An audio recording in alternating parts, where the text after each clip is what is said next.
In this video, we want to talk about JD.com, and well, it's unfortunate that price is pumping, yet Michael Burry sold 31% of his holdings, the equivalent of 110,000 shares for the second quarter, according to a 13F filing.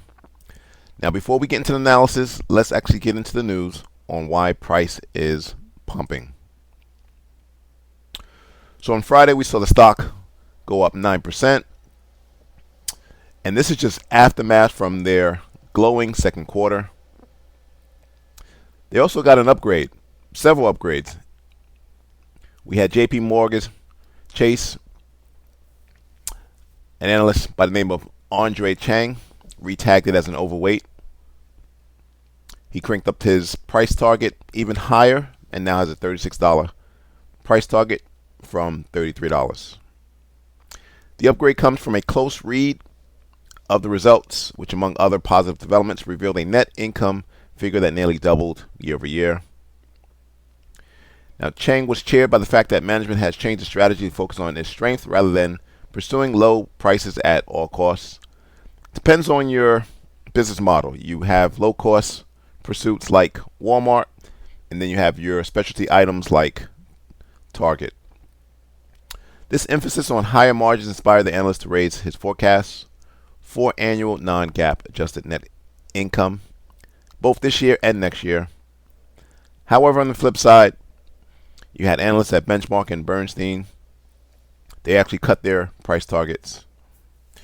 Due to JD.com more or less performing in line with expectations, which included a small beat on core profitability and reduced expectations for revenue growth.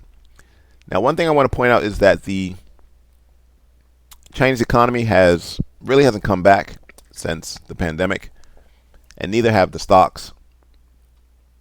However, if China's going to start stimulating, that may be an opportunity for JD.com and other Chinese stock markets that trade on the U.S. indices. All right, so this is the daily chart. This is a resistance band at $32. We need to go up in price to see that. If I squeeze it up, you can see how we had resistance, support, support. Now should be resistance.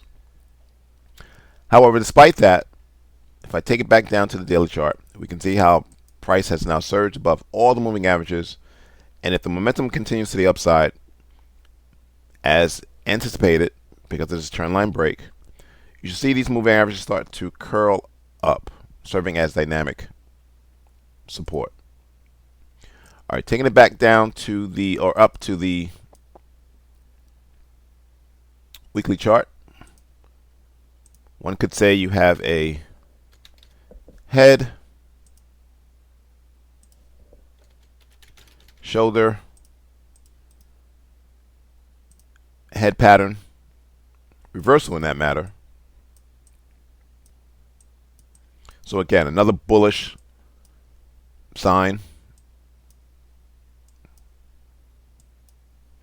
Why did price breach this band and then collapse?